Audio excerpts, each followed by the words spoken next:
Hey, EDT 265 colleagues. I just wanted to welcome you back from spring break.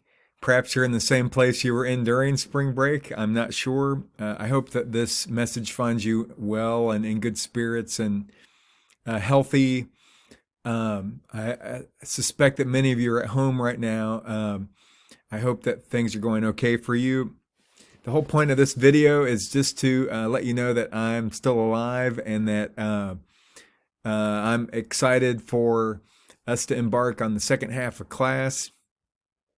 This is where our the creativity group and the pedagogy group switch.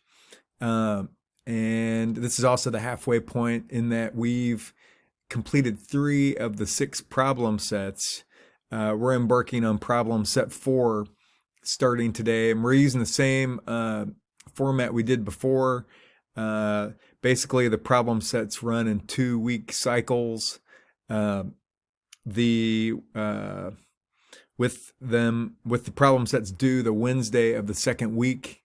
Then on that last day, day 4, we engage in an item 5 event with you split it into 2 groups. One group is the pedagogy group who works on a problem of my construction. The other group is the creativity group that works with Mustafa. So we'll let you know a little bit more about that when the time comes a little closer.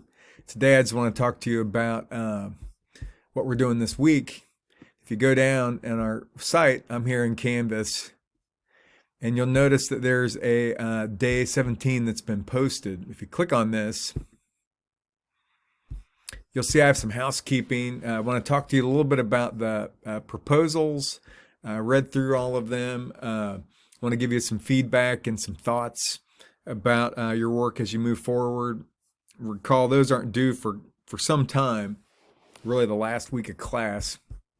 But I'm assuming that Mustafa and I are both assuming that you're working on them throughout the course.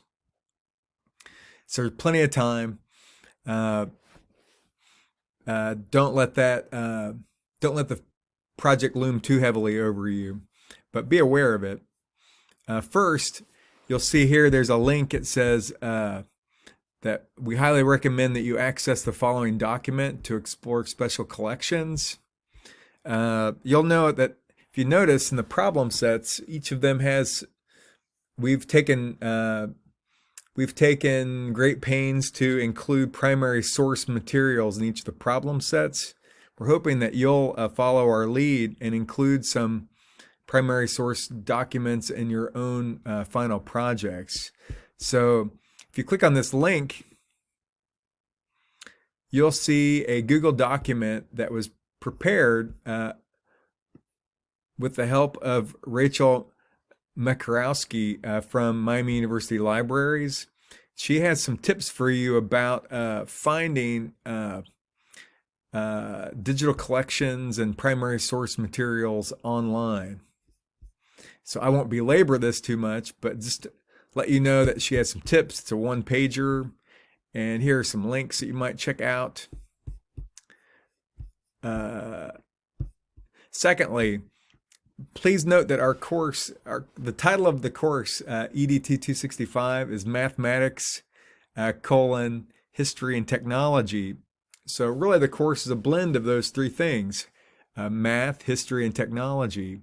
And it's for future classroom teachers. So the final projects, whether you decide to work on a research paper, a history paper, or a curriculum project where you're creating some teaching materials, regardless of the path you choose to take, I want you to think of the final product as a teaching tool. If you pick the research paper, basically you're teaching your audience, the reader, folks that read your paper, about your topic, and you're engaging them in some mathematics, some history, and some technology. And the math, history, and technology should be interconnected. The if you pick a mathematician, say you pick Gauss, your goal is to engage your reader in the mathematics of Gauss in a way that connects to middle grades content. And you're going to engage us in that content rather than talk at us about it. So it's as it says here, as such, research papers for the course should engage readers in these areas in a way that teaches the reader rather than talking at them. Now, I've provided a couple of examples of articles that I feel do this pretty well. They connect math, history, and technology together. One is a paper about Archimedes' process for approximating areas of circles by Asla Azgun Koja. The other one is an article by Jeff Wanko, Miami University faculty member, about prime numbers and Mersenne primes.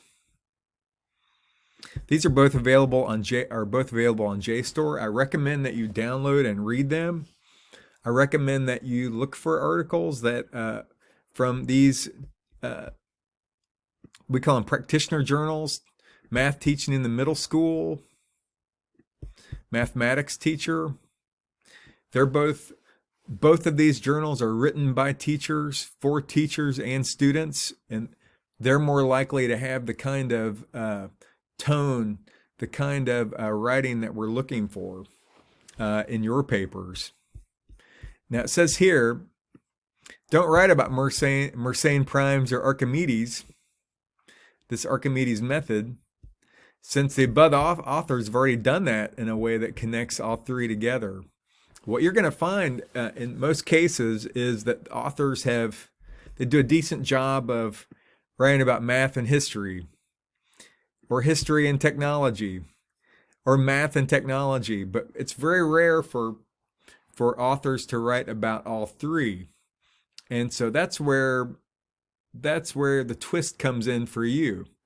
What we're looking for you to do is do some research and write a paper that extends writings and research so that it covers all three areas for a particular topic. Typically, authors don't do that. They only write about the mathematics, or maybe they write about the math and the history, but typically not all three. Typically not in a way that connects to middle grades teaching and learning. So that's your task at hand for the final project.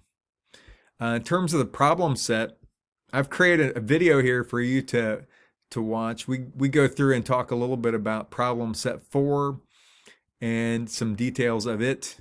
Problem set 4, there's a link down here at the bottom that will be available to you. Let's click on this.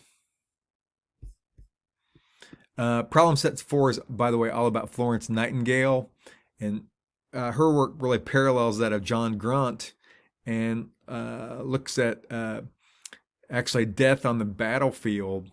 And she was really a pioneer in using data to save lives. So, something you've been hearing quite a bit about lately with the COVID-19. Anyway, this will be available to you at 12:30 on March 31st. So today, Tuesday at 12:30 p.m. And then the assignment's due April 8th at 11:59 p.m. That's a Wednesday. So that's that. Now remember, like in the past, you were able to work on the problem sets collaboratively, and we're hoping that you'll still do that. We recommend that you contact your classmates and make plans to work in small groups of 1 to 3 people. As you've done in the past, create a single copy and work on the items collaboratively in Google Docs. Put the names of your teammates on the top. And then we're not going to be synchronously meeting as a class.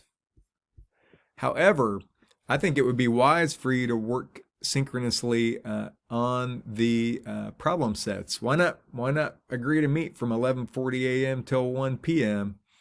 via video conference? You could use Google Meet or Google Hangout. We've set up a Jitsi page for you. Here's a link to it here. You're welcome to go there and discuss problem sets together at that link, or use tools that you decide to use. There's a great chat tool in Google Docs that you could use to talk together as you work on problems. However you decide to collaborate's fine with us, but just know that there's still tools available for you to be working together, and we hope that you'll do that. That's about it. I hope that you're well. You know how to get a hold of Mustafa and I if you need us. Let us know if we can be of any assistance to you, and then we'll be talking to you again soon.